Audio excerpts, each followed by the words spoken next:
This is the Kush Santa from Calgary, Alberta. Okay, what we're going to be trying to do today is make some what they call hash honey. So we're going to try and make some hash honey here. So I have my Pirate's dish in a vented area here. I have a heater. You'll see what all this is for. I have some coffee filters, and I have my container ready. This is a neat little trick I do to hold the coffee filter in there. I take out the center ring of the jar, put on the coffee filter, and just screw this lightly over top of the container. So I may have to stop and go because I'm the only one working the camera right now. So, but I hope that I could show you enough of this so you understand how it works. Alright. So, we have our wheat. I already took it. It's the Zkittlez from October. I ground it up there. Used the food processor and put it in the freezer. Why do I put mine in the freezer? Some people have seen they don't do the freezing part. What it does, it will help the trichomes break off a lot easier. Okay, you want to use a high alcohol content and a food grade. So some people use basically rubbing alcohol, but I don't. I like to use the food grade. I use the Everclear. It's at 95% alcohol, and if you ever drink this, you know it purely tastes like alcohol, pretty much. And I used to know this girl. She used to drink this constantly. I told her, "You're gonna go blind." So there you go. So what we're gonna do is take this, and we're gonna pour it into this here.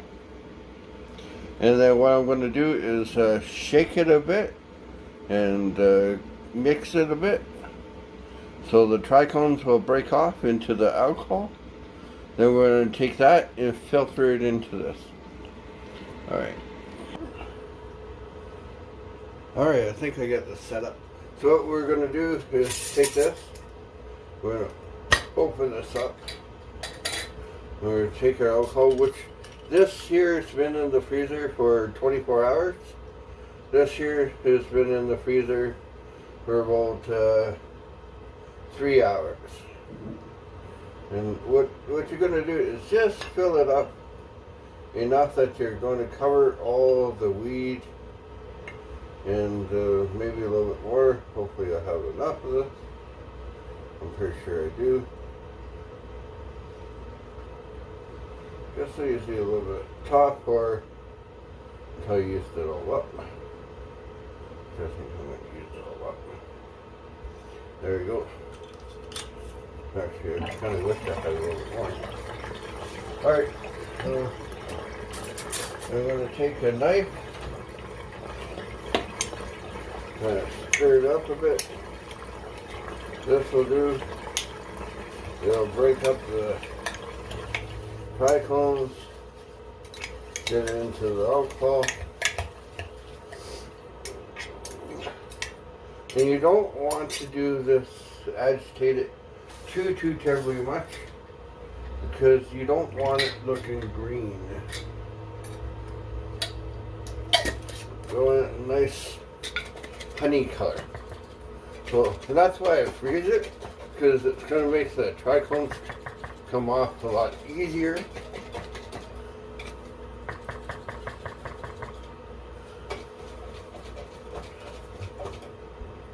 And then roll,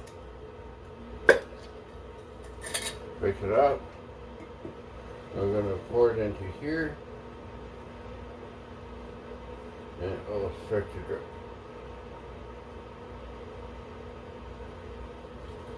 It's my first time doing this. So,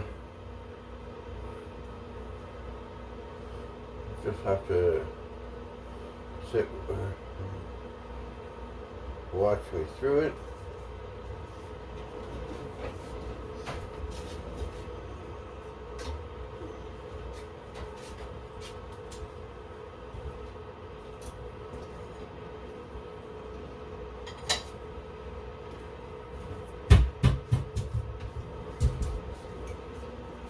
if this will take out the bigger chunks a little bit quicker.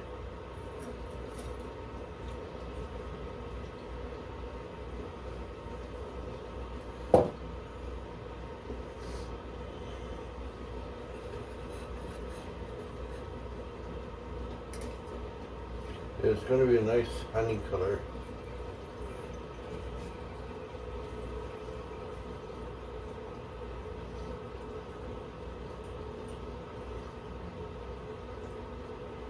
What I might do is put it back in and get another bottle of Everclear so I'll have more. Because it takes a bit to get them good. Because this bottle was 3/4 full and the weed's going to absorb some of it. I'm not too sure if we're going to get it all out of it. I have a screen bag here, so we will put some of it through here to try and squeeze out more. But this is the way it goes. Yeah, I should have done it in this filter first, as you can see, because this takes it out a little bit quicker. What I like to use, I'll get a spoon, a wooden spoon, squeeze it out of it.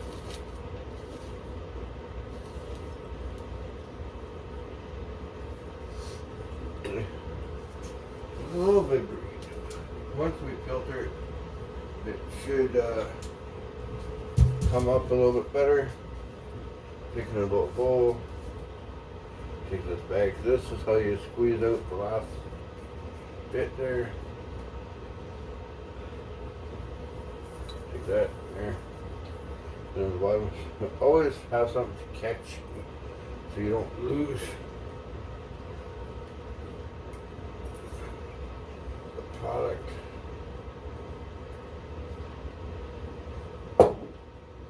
You can see this is still dripping. It's a nice color once you filter it properly. When I make my hard candy, I would just use this, a couple of spoonfuls into the candy mixture, and that would work awesome. But here what we're trying to do is make some honey oil for dabs so it's nice and thick.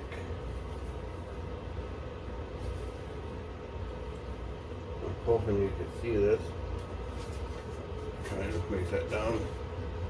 You should be able to see it happening, most of it.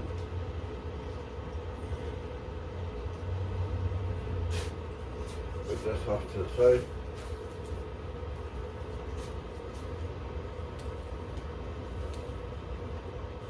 Look at that. Oh, nice. And we'll take this and throw it in the bag so we can squeeze out the last bit.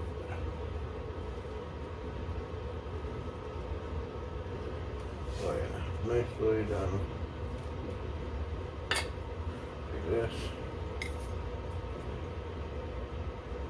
Put it in there. I should have saved a little bit of oil to mix that, but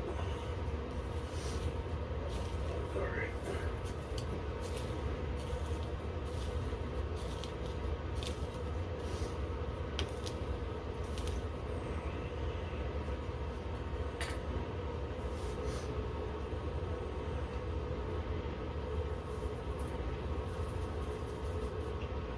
Look at that. We're coming nice. Okay, we'll fix this.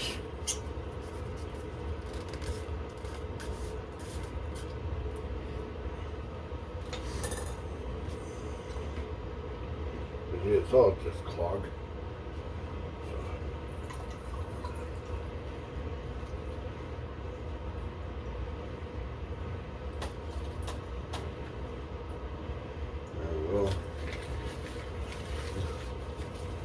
Squeeze it out.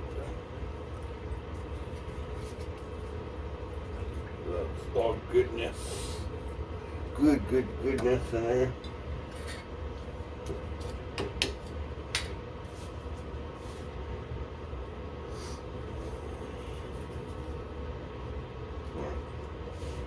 What we're going to do is pour some of this back in here a little bit.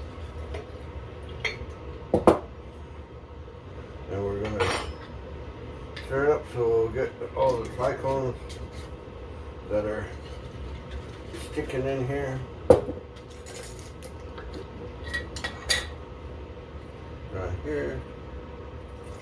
Filter it through in here. Catches some of the stuff there. Yeah, I'll throw this in here.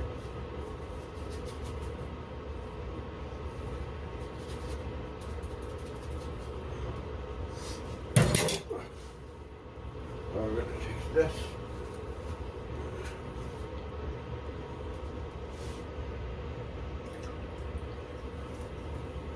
I'm going to squeeze this into here.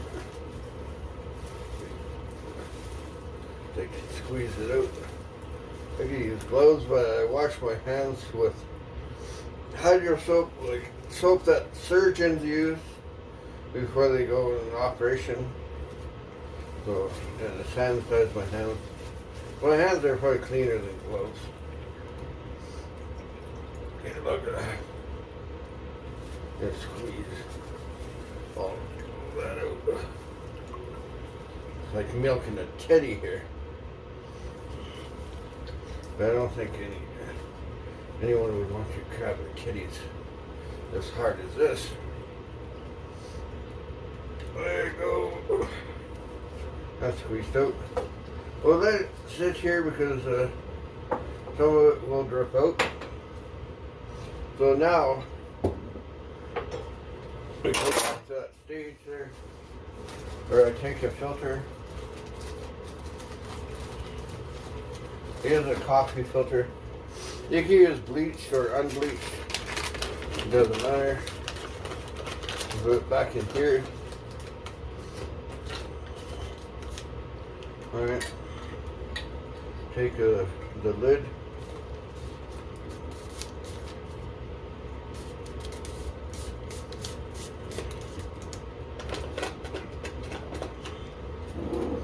And now we'll pour this into here. One stiffer.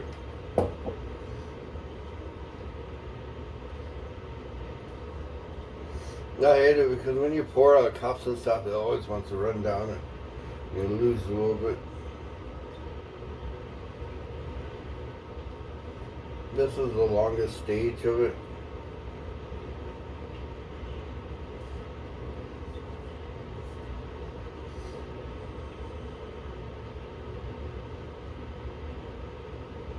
But when it comes down there, you can see it's going to be a really nice, clean,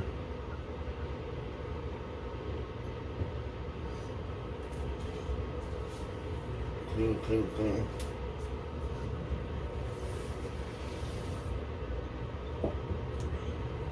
That's sticky. My hands are getting sticky.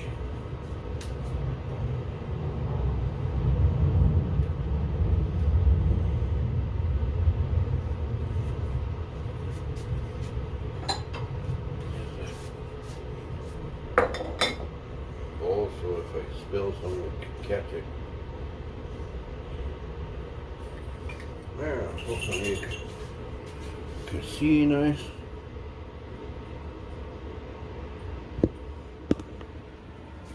Bring it a little closer. Look at that. This part takes the longest.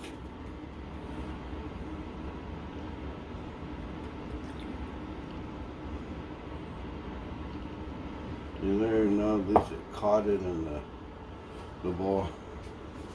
Less wastage.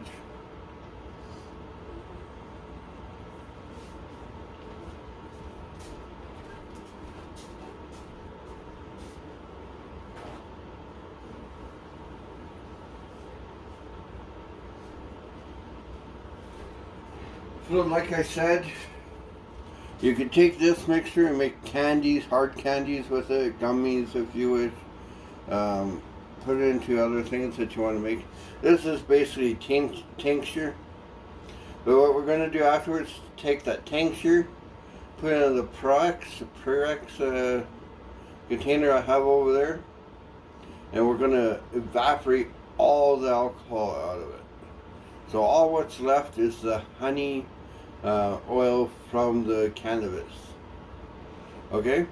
And cannabis, you know, it was made by, there was two plants, the cannabis plants and the hops plant, which make beer. Those two plants got together, had babies, and that's how cannabinoids were made in the cannabis plant. The hops didn't take on the cannabinoids, but the marijuana plant took on the cannabinoids, which equals up to the THC, which makes you high, euphoric, all sorts of different things, made the medicine. So yeah, the birth parents, the dinosaurs of cannabis, was a cannabis plant and a hops plant. And you can look that up on Google and you'll see. Everything comes from everything, right? So I saw the fish, we came from mechanisms in the water, which turned into like fish, onto land animals, into cavemen, into people, well, primates, into cavemen, into what we have modern man today.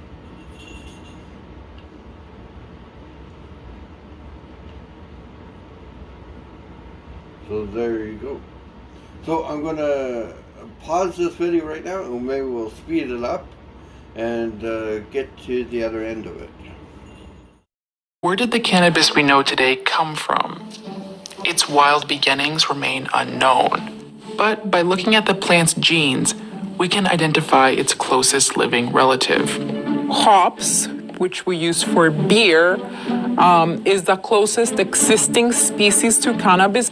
Plant geneticists estimate that some 28 million years ago, cannabis and hops plants diverged.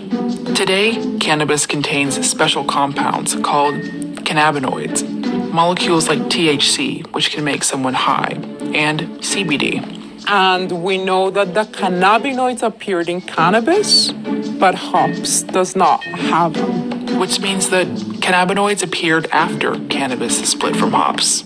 We're not sure if or how the evolution of these compounds benefited cannabis, but they may have protected the plant against UV light, or kept it from being eaten. Whatever the reason, humans took note and started growing cannabis for different uses. We do know that there's many different cultures, ancient cultures, that have been using it for a long time. The Chinese, for example, the Greeks and the Romans, the Indians have used it for medicinal purposes, but also for industrial purposes, rope and canvases. So they would use it for paper, but also for medicinal purposes and for rituals. By studying the genes of over 100 different varieties of cannabis, geneticists estimate that around 12,000 years ago, the wild cannabis plant broke into two lineages, one of which was likely bred for crops. And this crop lineage split again about 4,000 years ago into two more groups: hemp plants, selected for fiber, food, and textiles, and a second group used for their psychoactive properties. These two characteristics, strong fibers and psychoactive effects, are largely due to domestication and the process of artificial selection, which is when certain traits are chosen by people and reinforced through breeding. So let's say they wanted to have a high THC level in the plant, so they were breeding for high THC, or they wanted certain colors. So that's how they were selecting for the plants that we currently have in the market and that have all those names available. This kind of selective breeding, which started thousands of years ago, continues today. Both the hemp and psychoactive varieties belong to a single species, Cannabis sativa. So far, we think it's one species that has a lot of variation both physically, so phenotypically, and genomically, so in the DNA. Today, federal law draws a distinction between the two. The difference lies in their THC levels. The legal definition of hemp is anything that produces less than 0.3% THC. And we found that those groupings from the industry really do not mean much. And we think that it's more related to how people feel when they consume the different product. Hemp and the psychoactive varieties may have some distinct physical features that set them apart. Hemp is taller, fibrous, and is less bushy than the psychoactive plant. In recent years, cannabis growers have artificially selected and bred plants with even higher amounts of THC. As a result, today's cannabis may be far more potent than its ancestor, or even the cannabis of a couple decades ago. And now, scientists have managed to produce both THC and CBD without the plant at all, by genetically engineering bacteria and yeast. I am wondering how will governments and legal institutions look at this innovative aspect that we do have in science and that is actually growing big in the industry. Completely replacing the cannabis plant, though, is unlikely. Humans have been cultivating it for thousands of years, and a relationship like that is hard to break.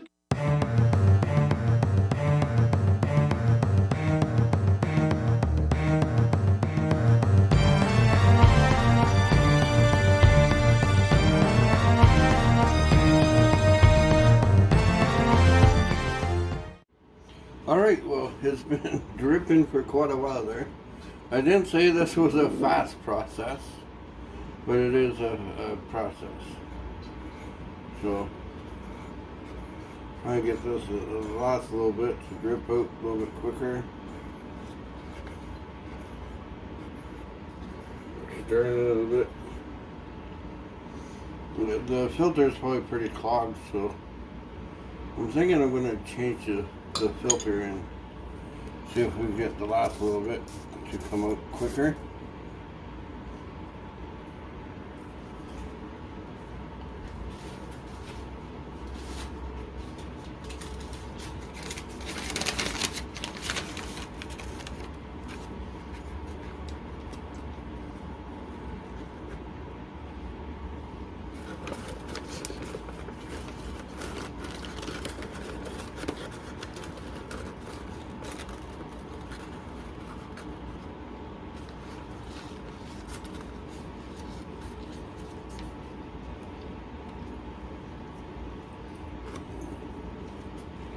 Squeeze it out.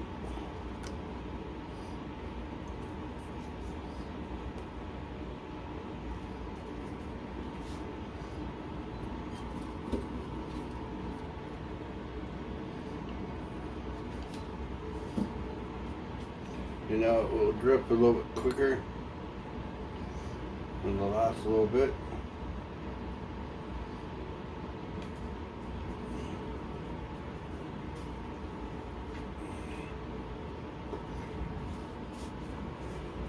So I think what I'm going to do right now is just stop the video, and I'm going to filter it a couple more times, and then I'll start up again when we get to the next process. Let's see where we're at in the process so far. Okay, this has been set up now for about 2 hours, and you can see where it started, and it is starting to that white you see in there, that's the evaporation of the Everclear, of the alcohol. Alright, so and you can see on the sides where we started from. So when we have to continue to do this until this becomes a solid. and all the alcohol is evaporated. So this is all going to become nice and yellow amberish like this side, just like honey. I put a little extra heat on it with this extra heater. I got 2 heaters on it now. Been checking the temperature. You want to keep it under 200, as long as you don't go over 200 on it. The heaters are putting out over 200, but the hash honey is which is kind of like shatter. It would be similar to shatter. Has to stay under 200. So it's coming really nice. I have the window cracked there, so ventilation is very important. I have a fan in the room over there blowing everything this direction, so the air will go outside. And actually I thought it would smell more alcoholic than what it has been. So it's going very well. Alrighty, so we'll continue to let it do its thing here, and we want all the alcohol to evaporate. That's why I'm using the Everclear, because if I use Evaporation, alkaline, or you would have to 100% make sure you got it all evaporated. This alcohol here is food safe. It's safe for consumption. So if it doesn't get evaporated all the way, it's not the worst thing in the world. But we are shooting for that, and we're trying really hard. So once we get it all evaporated, we'll scrape it up and put it into a glass jar, and we'll wait and see how much we ended up with. We had about 2 cups to start with. Let's see what we end up with. Alright, this is the Kush Santa continuing making my hashish honey oil. Thank you for watching the video. I know this is a long video, probably one of my longest videos that I've ever done, but it's a long process to get it done.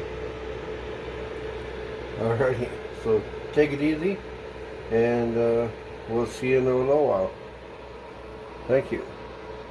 And I hope you liked the information about the generator, where cannabis actually came from, and how it became.